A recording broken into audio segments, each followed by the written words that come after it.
Hello, and welcome to Greater Fay Forward. I'm your host, Jennifer, and today we have Michelle Skinner.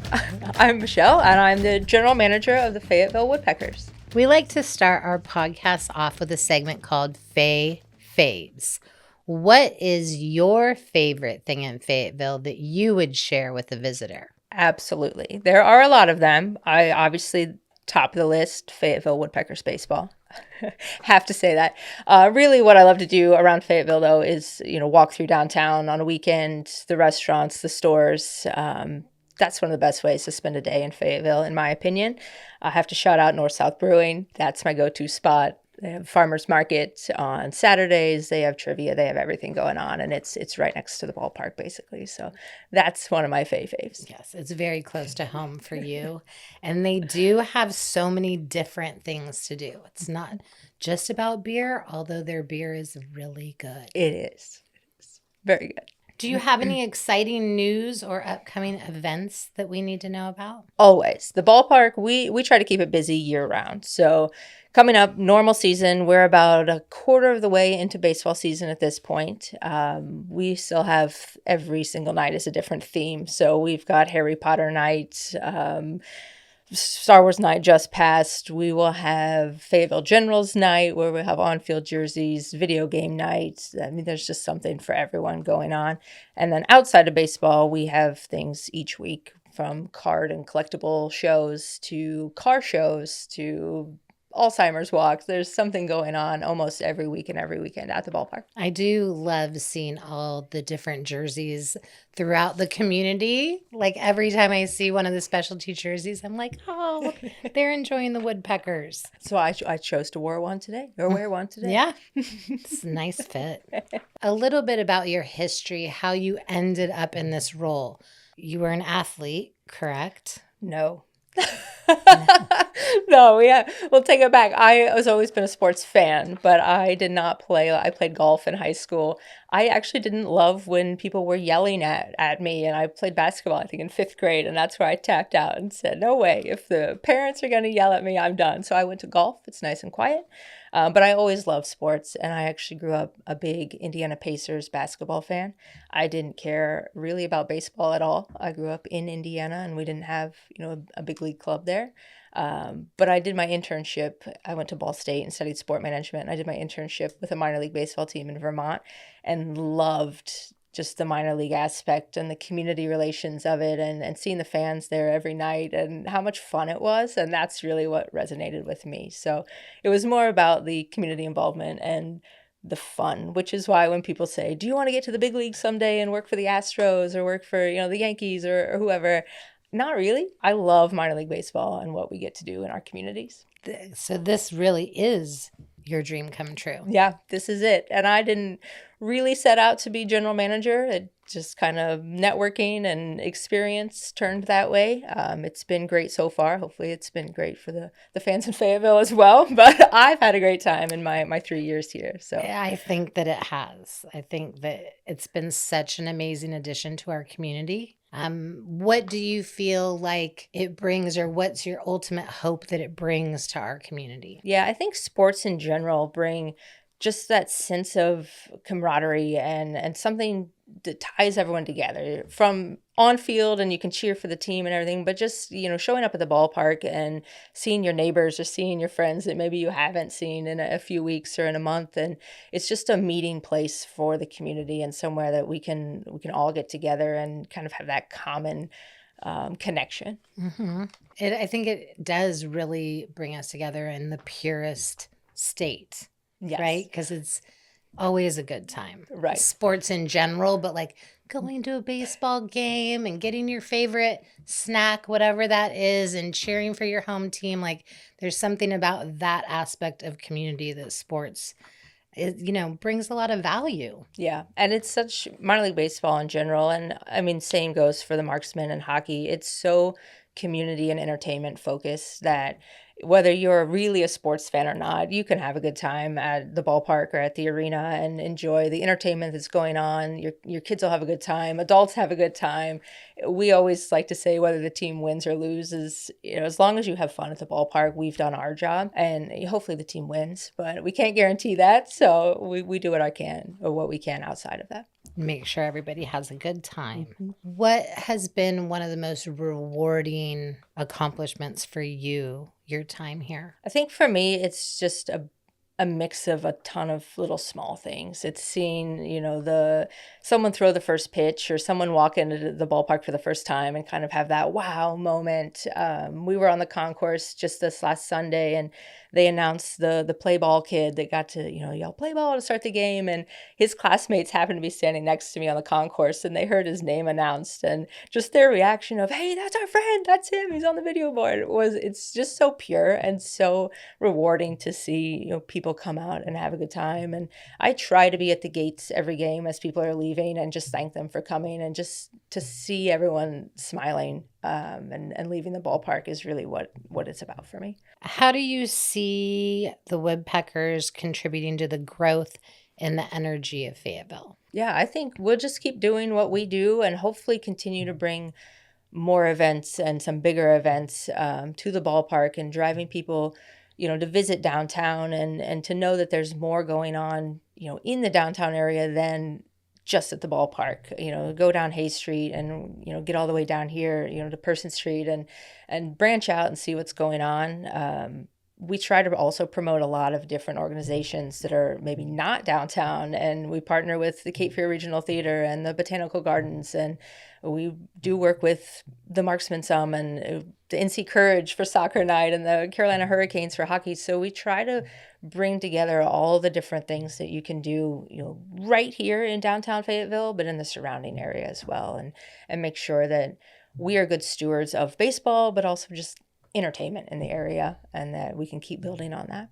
What goes into preparing the stadium for events beyond? Like, I heard that there potentially is like a UFC fight coming in October. Yes. So that is the hope. We're working on a date with them. This would be the third year we've had MMA at the ballpark in the fall. So hopefully we can get a date solidified on that and get them back in. That's always a fun one.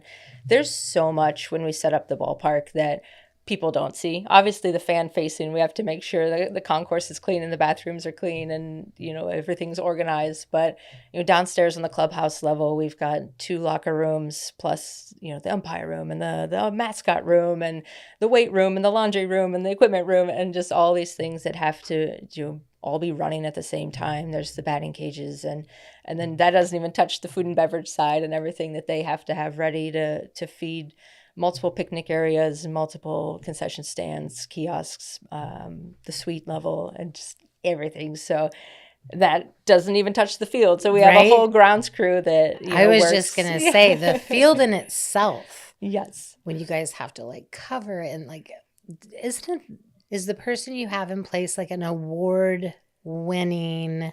He should be. He's very good. I don't know if we've gotten him an award yet, but there's always groundskeeper of the year. So hopefully his name will be in the mix this year. We have 2 full-time staff members. Joseph joined us last year and has done a great job. Has some big league experience with the Chicago White Sox, and then has some minor league experience across the country before he came here. And then Matthew Grew just joined us as the assistant from UNC. So local guy, they do a phenomenal job, and know their knowledge of the grass and the dirt and the clay and how high you have to cut Bermuda grass. I leave that all to them.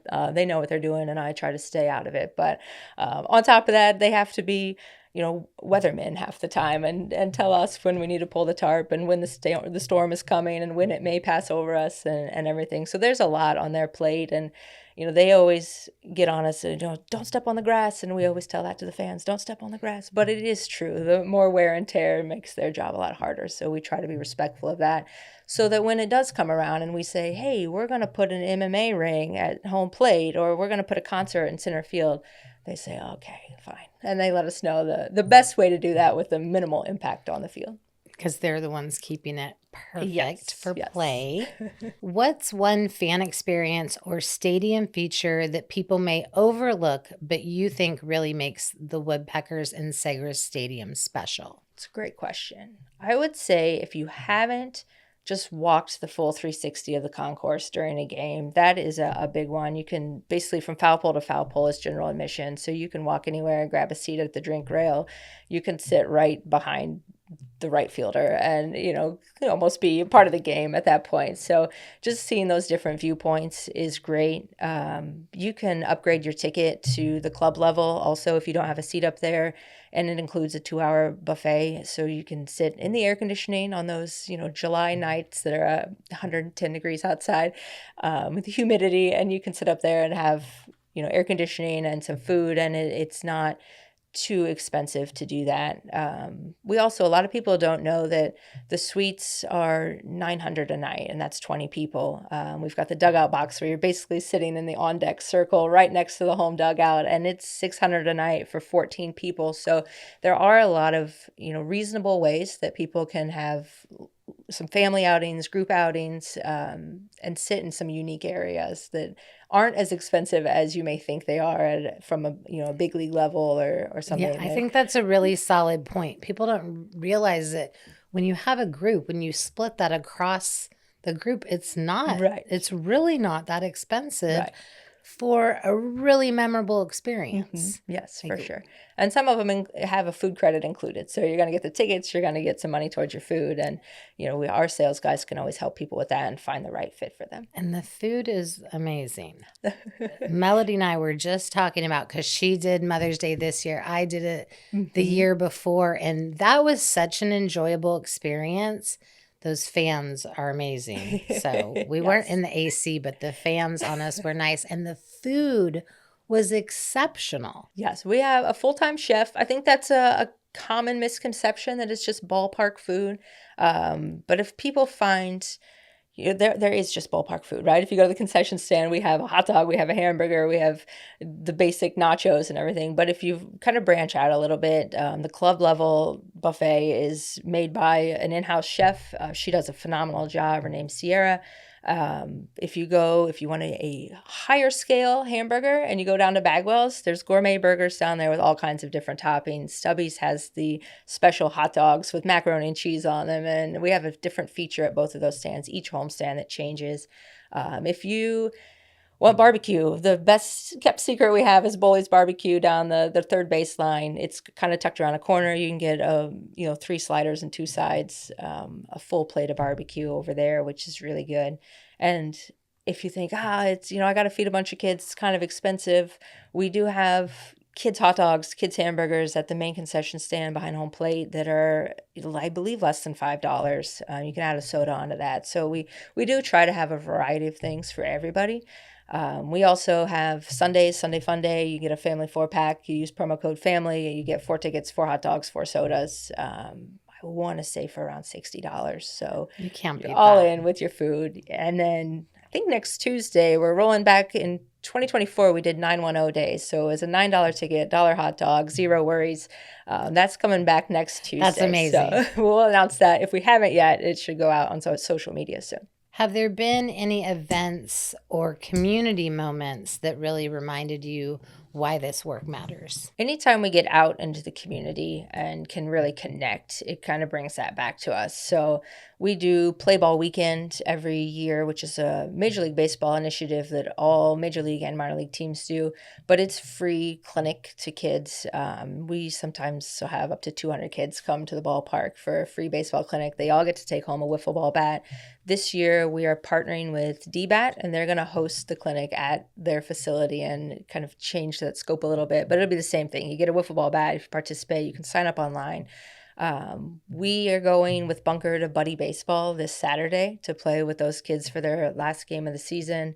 So anytime we can go out and do things with our community, visit the schools, read with Bunker, is always impactful to me. And, we work with our community leaders to also do some big impact projects. Segra Mission Roll Call Chick-fil-A and Copiers Plus are currently community leaders. So they're not only partners of ours, but they contribute to our foundation. And we have upwards of $65,000 that we get to contribute back into the local community through those partners and projects. So in the past, we've done the Back to School Bash. We've sponsored backpacks for Patriots, and we helped put in some of the irrigation for the Veggies for Vets, a greenhouse, and some larger scale projects like that. So we're always also looking for those opportunities and needs in our community. Our main pillars are youth sports, obviously, military families, natural disasters, and education. So if there are projects in the community that we can get involved in, especially hands-on,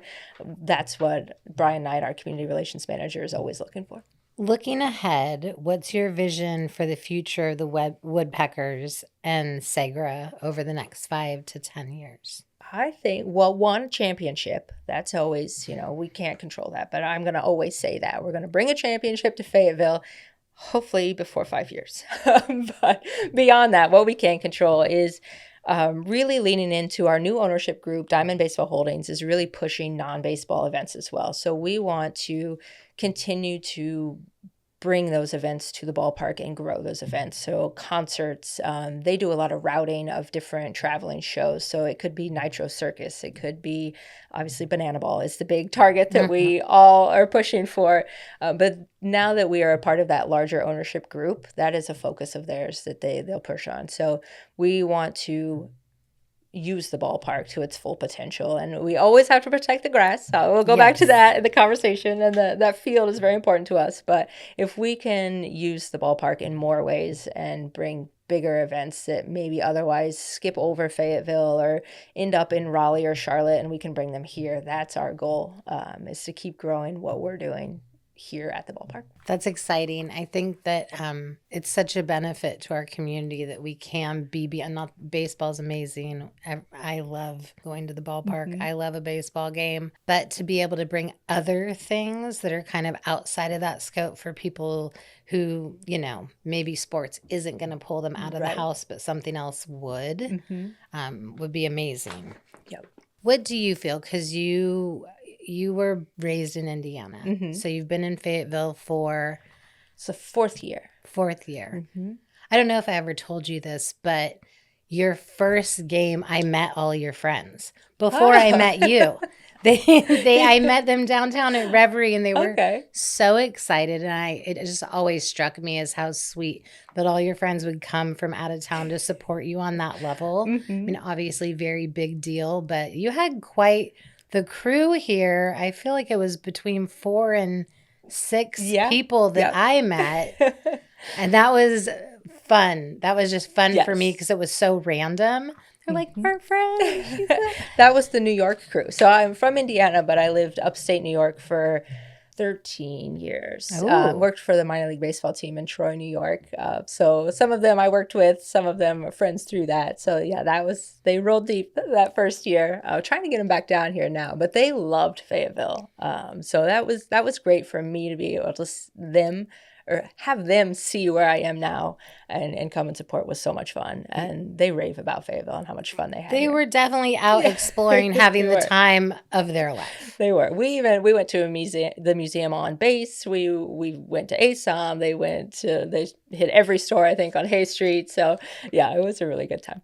What surprised you about Fayetteville? To me, I think how diverse it was and how welcoming.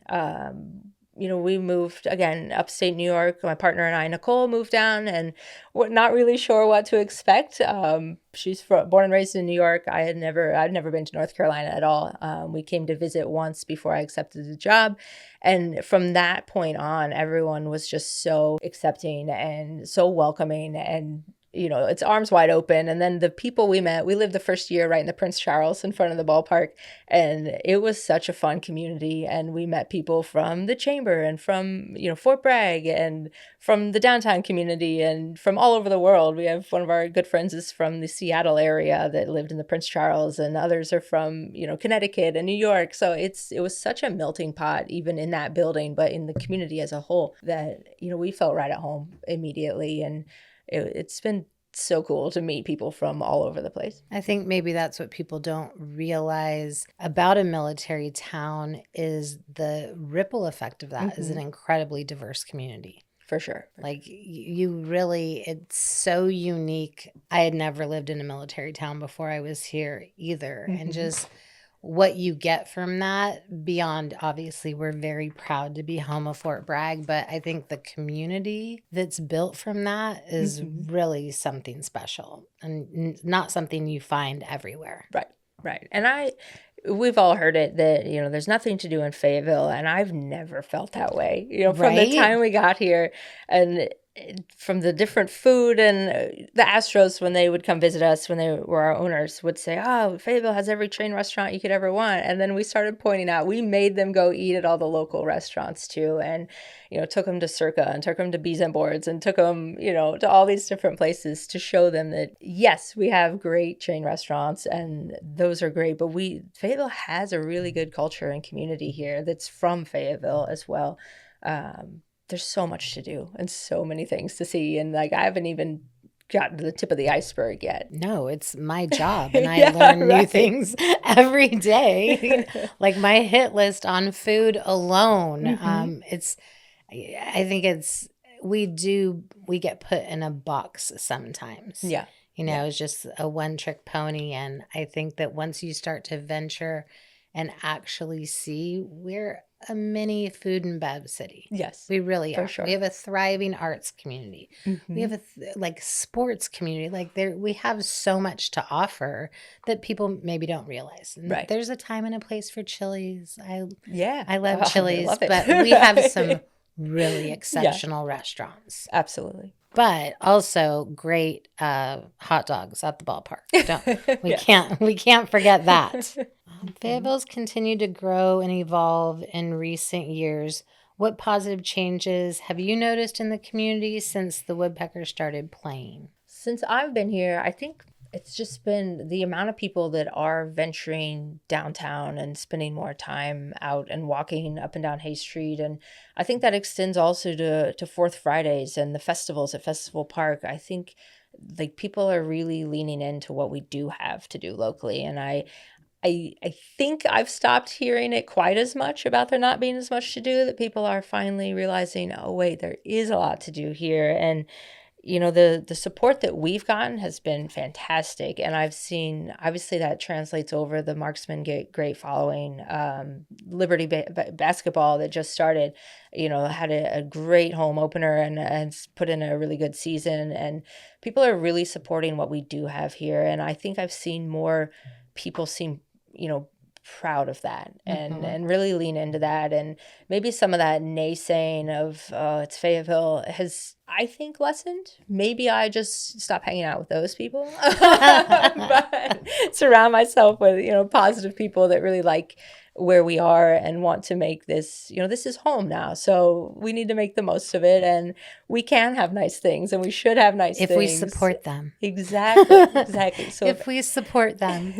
Well, and I do think that having you guys as such an anchor downtown has brought people downtown to experience, people that may not normally, we have people that have lived here for decades that are like, oh, I don't go downtown. I'm like, what do you do? Where you know, I mean, there's all of Cumberland County has a lot to offer, but I'm always surprised when people are like, oh, I'll go downtown. Yeah. But I do think that the Woodpeckers have helped bring people downtown, and then they're like, oh, wait, what's that down the street? It's like, oh, yeah. This whole charming downtown filled with shops and restaurants for everyone to enjoy. And we try to help that. We try to get out into the county and go to other events too, knowing that we are a draw that will bring people down, but we try to go out and meet them where they are as well. And whether that's into schools, because if you can get those kids excited to come see Bunker, they'll convince mom and dad to come down to the baseball game. And if we can get people down once, they'll come back. But we go out, we go to Dirtbag for their farmers markets and promote the team and try to talk it up. And we hear that a lot of, I don't really go down there, but we have that conversation with them of why not? And, what is the hurdle or what is the block that's making you not want to go downtown? And we try to, be a part of the education then of why we should. And I was just going to say that, like, that's the lens I come from, obviously. Working here, it is our business to know all the business. But sometimes I think that question is just a matter of they don't know where to find the information. Right. You know? And if you're not sure, it's intimidating, right? To go to any downtown and not know where you're going to park, where you're going to be able to get, how close can you get to where you want to go, especially if the history of downtown is vastly different from what it currently is. Maybe that is intimidating and you don't want to mess with it. But it has come such a long way, and there is plenty of parking and there's plenty of activities, and it's safe, and I have a great time down here. We moved up. We're in Haymount now, so still close. We can still walk if need be. But I would say the first year living at the Prince Charles was probably the best. We could walk everywhere and really got to know everyone, down in this community, and even some of the interesting characters that you see, not so bad. So you get to know people and get to know the area, and it's really a fun spot. Yeah, I think our downtown is really tight. Like all the business owners, all the restaurateurs, they are all very supportive of each other. I think that really was driven home for me after COVID. Or even during COVID, to have so many businesses navigate, survive. And I think it's rooted in, we have a lot of regulars. We have people who really want to support downtown, that want to see people thrive. So I've always found that fascinating, how friendly and non-competitive businesses downtown are. Yeah. And I think that speaks to just another thing I've noticed of Fayetteville in general is how giving people are in Fayetteville. And you see that through the Giving Tuesday, efforts that CCF puts together, and then even just event sponsors. A lot of times in a community this small, I mean, we are fifth largest city, pretty good size, but still, when you keep going back to the same wells to ask for sponsorship support or event support, and we all do it. We're looking for sponsors. The marksmen need sponsors. The charity walks need partners, and it's just kind of constant. And you see the same companies just continue to step up and support and pour money back into the community. The PWCs, the Cape Fear, Valley Health. I was going to say PWC does so much for our community. And then the colleges that are super involved and give back.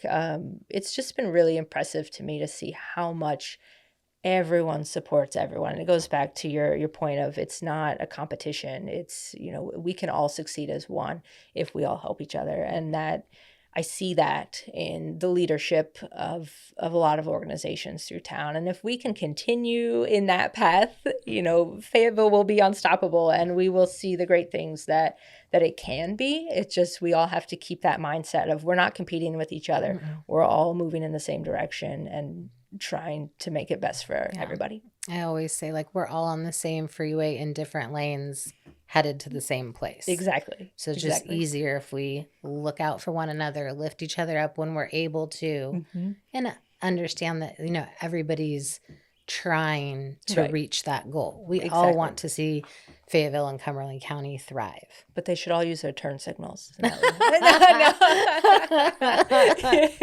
think that's everywhere, though. Yeah, that's true. That everyone's like, oh, whatever city you're in, people can't drive. But it's like, that's everywhere. Yeah, it's everywhere.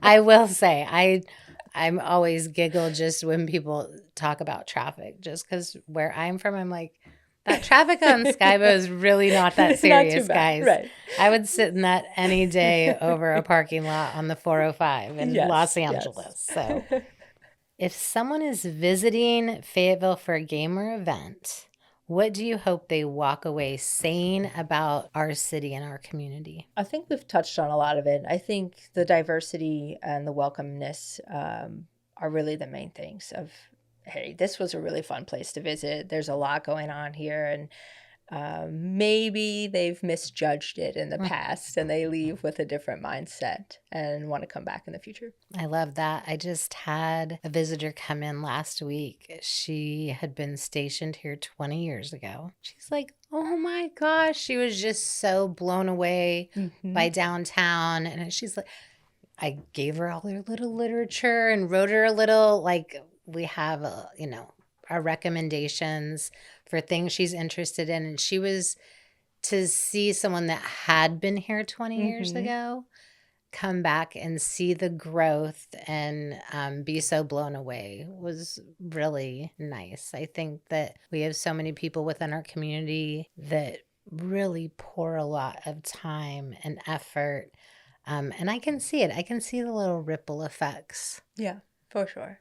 And what you guys do here is great. My sister came down from Raleigh last weekend. My parents were in town from Indiana, and they picked up a passport, and they were trucking around town getting their passports. Were they secret shopping us? They might have been. I hope we got good marks. But it's great stuff. And my sister Jennifer also came down. She did the indie bookstore, the passport thing. So she hit all of them in Raleigh and Wake Forest, and then she ended coming to Bound and Vine right on Hay Street, and came to the ball game afterwards. So it's nice to see, like, she talks up Fayetteville around in the Raleigh area a lot too. And I know we all like to go up there and do activities and see things, but it goes the other way as well. And people are, I think, slowly realizing, like, there's a lot to do for here. all of us. Exactly. We aren't Raleigh. We don't need to be. Right. We Raleigh's need to Raleigh, lean in. They do really well. Right? They do a fantastic job. And we need to lean into who we are, not who we aren't. Yeah. And we have a lot to offer. So hopefully when people come and visit, they will leave seeing more of that and wanting to come back to do even more. Well, I think that does it for today. What a lovely chat, Michelle. Thank you so much for coming by and doing this with us. If you're interested in any more information on the Woodpeckers or things in and around Cumberland County, feel free to go to visitfaync.com and check it out. Thank you for having me. See you next time. Hey.